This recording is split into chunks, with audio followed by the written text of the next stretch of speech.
আসসালামু আলাইকুম গাইস, হিন্দু সবাইকে নমস্কার। এখন আমি প্লাস্টিক গুঁড়া করা মেশিনটা দেখাবো। দেখেন, যে প্লেট ফিটিং করা হলো, দেখেন কিরকম করে প্লেট ফিটিং করা হলো। দেখছেন, এরকম করে প্লেট ফিটিং করতে হতো গাইস।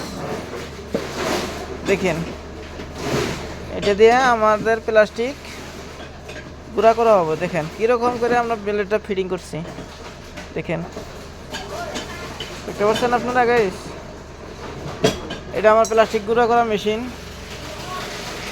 দেখেন, এটা আমরা গুঁড়া করবো এখন, আর অল্প টাইমের ভিতরে স্টার্ট শুরু করবো আর কি।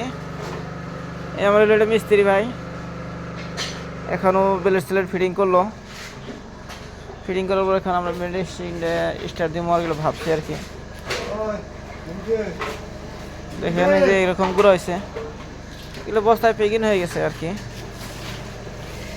প্যাকিং হয়েছে, এটা মাল আপনার দিল্লি যাব ওয়াশিং হবে। ওয়াশিং হওয়ার পরে এটা মাল যাবো আপনার ওয়াশিং টোশিং করে, এটা আপনার যে কোনো বোতল বানায়, আপনার হার কিসিমের বস্তু একটা বানাতে পারবেন আর কি গাইস। দেখেন, আমার লেডি বোন একটা আছে এখন, ও আমার এখানে কাজ করে। দেখতে পাচ্ছেন গাইস?